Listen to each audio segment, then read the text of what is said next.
Published, 9:42 Eastern Standard Time, the 29th of January 2019. Updated, 14:52 Eastern Standard Time, the 29th of January 2019. North Korea will try to keep its nuclear weapons and is still working on them, Donald Trump's Director of National Intelligence warned Tuesday, directly contradicting the president's claim about his relationship with Kim Jong-un, in an assessment casting doubt on President Donald Trump's goal of a nuclear disarmed North Korea. U.S.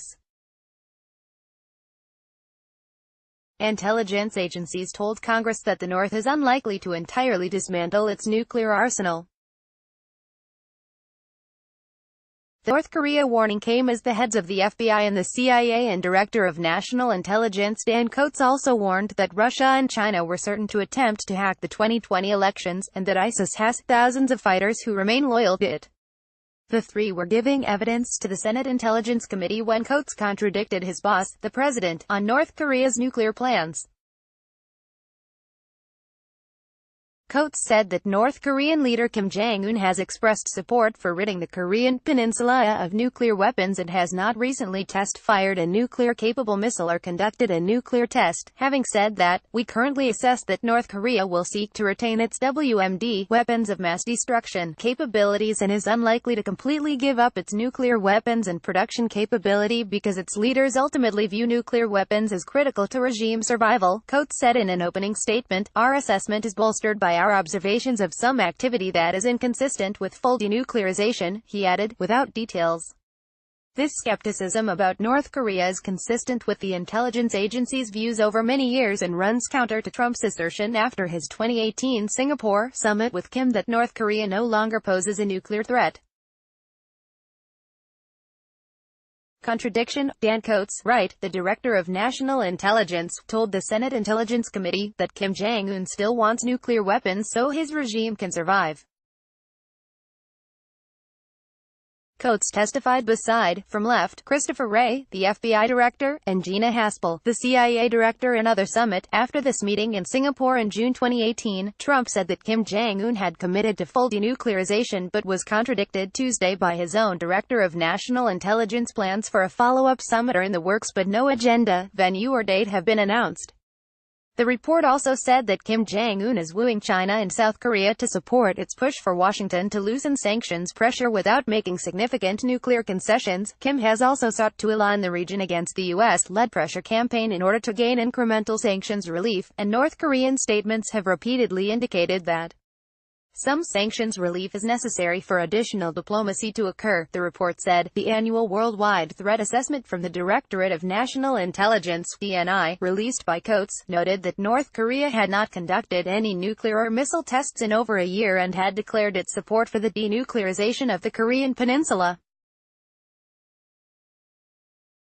Pyongyang had also reversibly dismantled parts of its infrastructure for weapons of mass destruction, the report said. The DNI report said that in his 2019 New Year's address, Kim pledged that North Korea would go toward complete denuclearization and promised not to make, test, use, or proliferate nuclear weapons.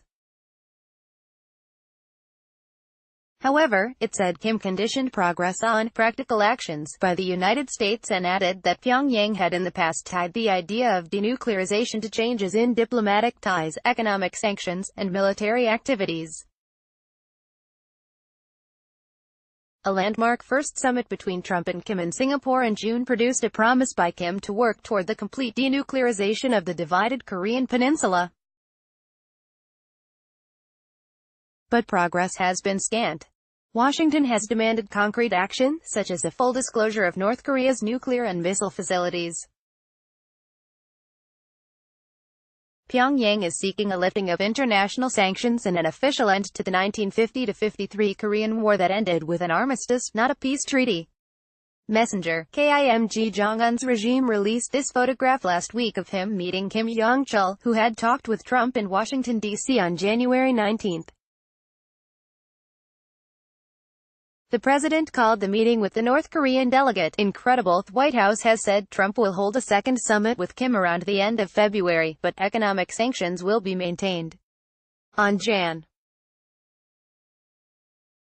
19, Trump said he had had an incredible meeting with North Korea's nuclear envoy Kim Jong-chul in Washington and the two sides had made a lot of progress on denuclearization. Earlier Tuesday, North Korea's ambassador to the United Nations in Geneva, Han Tae-song, said relations with the United States would develop wonderfully at a fast pace if Washington responded to Pyongyang's efforts on denuclearization with trustworthy measures and practical actions. More broadly, the intelligence report on which Coates and the heads of other intelligence agencies based their testimony predicted that security threats to the United States and its allies this year will expand and diversify, driven in part by China and Russia. It says Moscow and Beijing are more aligned than at any other point since the mid-1950s, and their global influence is rising.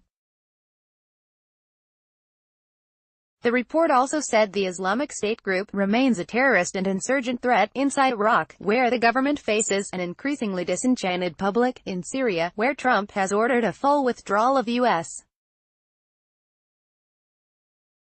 troops. The government of Bashar Assad is likely to consolidate control with Russia and Iran attempting to further entrench themselves in Syria, the report said. Asked for her assessment, CIA Director Gina Haspel said of ISIS, "They're still dangerous," adding that they still command thousands of fighters in Iraq and Syria. ISIS danger. The intelligence report warns ISIS still commands thousands of fighters in Iraq and Syria. This suicide attack in Manbij, Syria, claimed 4 American lives.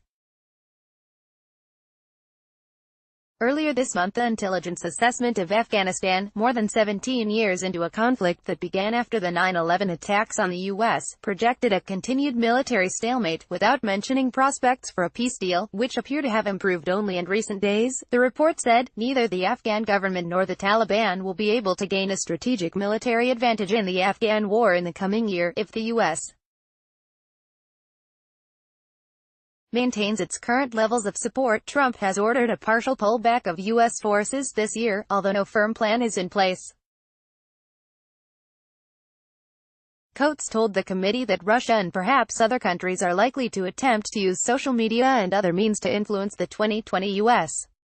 presidential election. "We expect our adversaries and strategic competitors to refine their capabilities and add new tactics as they learn from each other's experiences," suggesting the threat landscape could look very different in 2020 and future elections, the intelligence report said.